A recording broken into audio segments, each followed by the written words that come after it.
What's up guys, there's been a strange trend going on in the last year or so of music where an artist that very few people seem to know about suddenly bursts into the center of mainstream popularity and becomes a household name.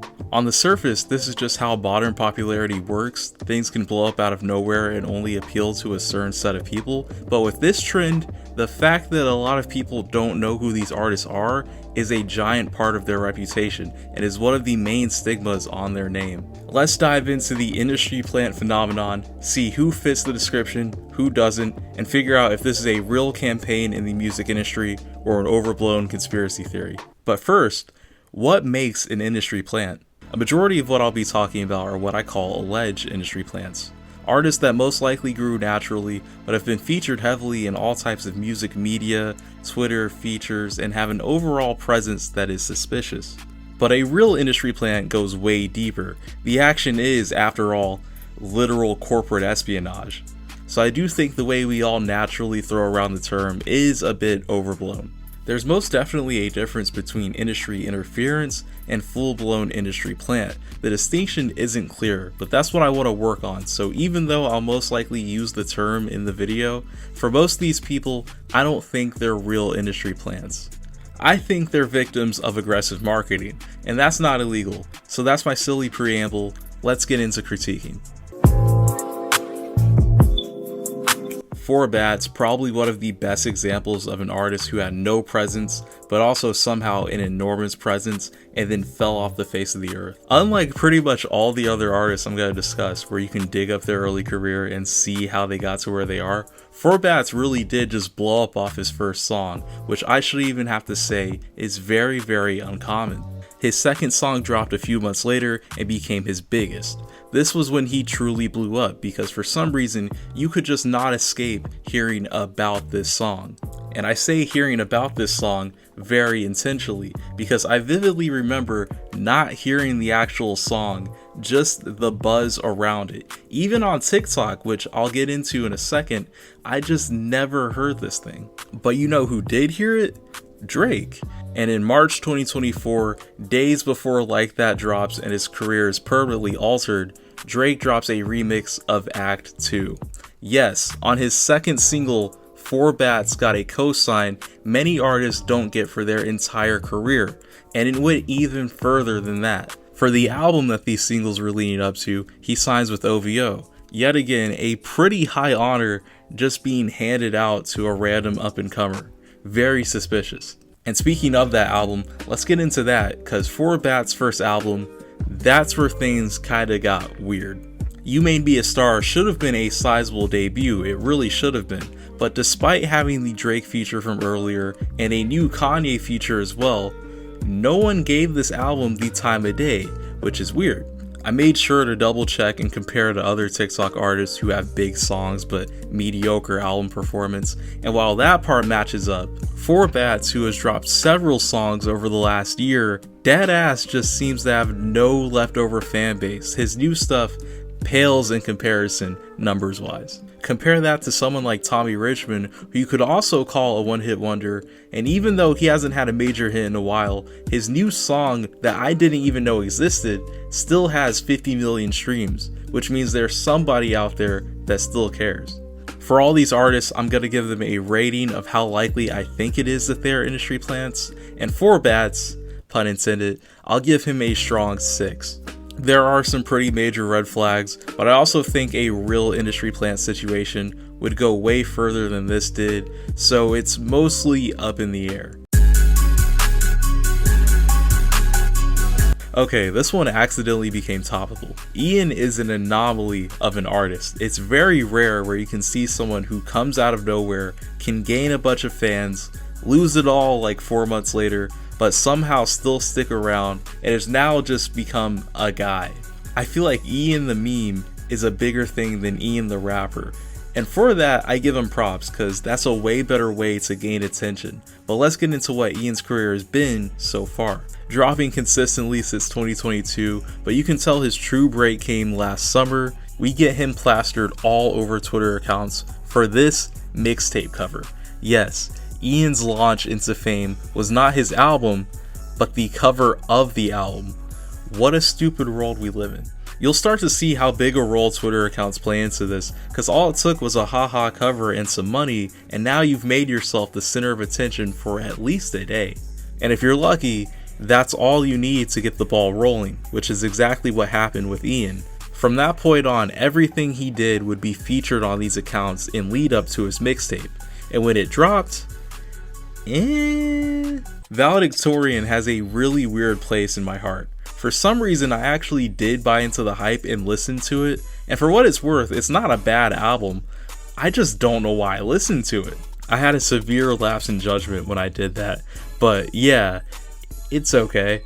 Immediately after, though, would be his downfall. He got completely shit on by Tyler the Creator. The hype for his album in October was non-existent. It was almost like all his buzz was paid for. Oh wait.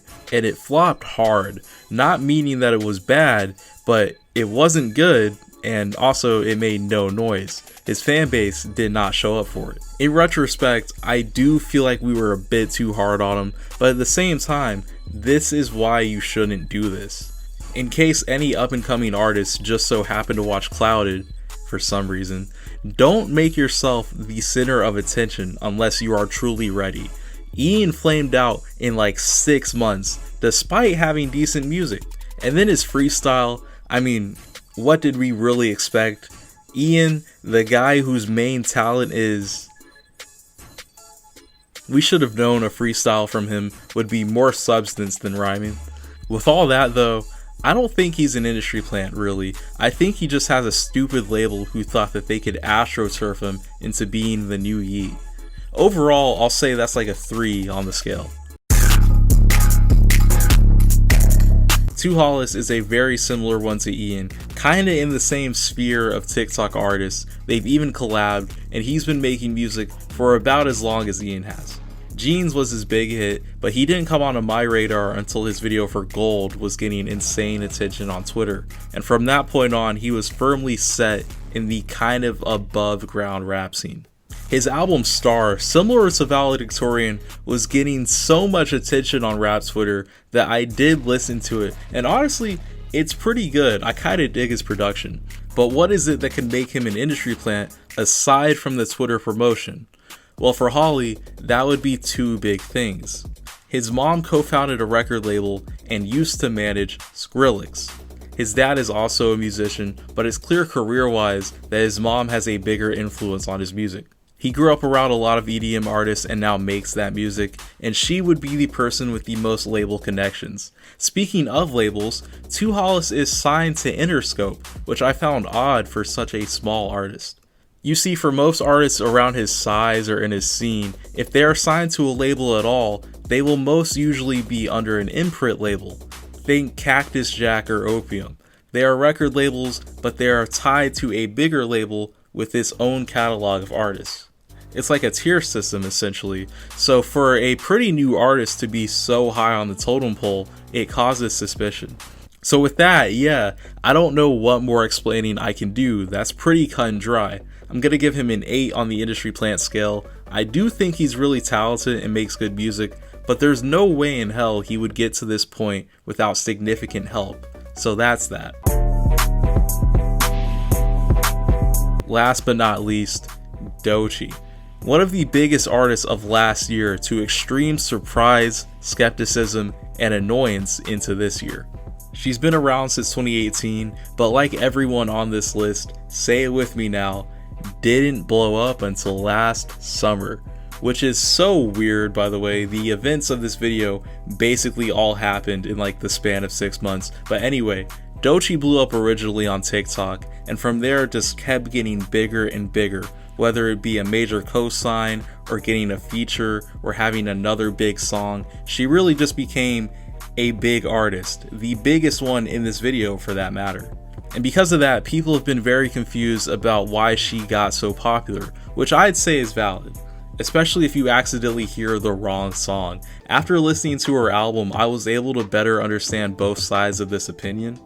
doechii's music is really good. I get why so many industry people vouch and work with her. She really is a talented musician, but there were moments on this album where I understood the criticism. She likes to do these bits, and I just can't get behind it. Even by corny skit levels, I felt like it was still too much, but even that was only like 2 songs on the album, and everything else was really good. I started genuinely just vibing out to it. Even still, does the album warrant all this promotion, the awards, the features? I'ma say not fully. I don't think it's necessarily brought on by the industry or her label, but it's a very obvious push to keep it going, and that's basically where my thoughts landed. I'm gonna give her like a 6 on the plant scale, because I feel like she has that artist's favorite artist vibe going for her, and if the label wasn't trying to turn her into a mega pop star, she would have a lot less hate. For a lot of people, or maybe just myself, doechii is kind of like one of those artists where her most popular songs are her most off-putting, and there's nothing wrong with that. It just makes you have to want to dig through her catalog, which the average person just won't do. It's way easier to just go rant about it than listen to a whole project. But that is it for this one. Tell me what you thought. Are my reasonings for these artists correct or not? Let me know. Follow the Twitter and the Instagram, links below, and thank you so much for the last video. The support on that was incredible. Stay clouded, everyone. See you later.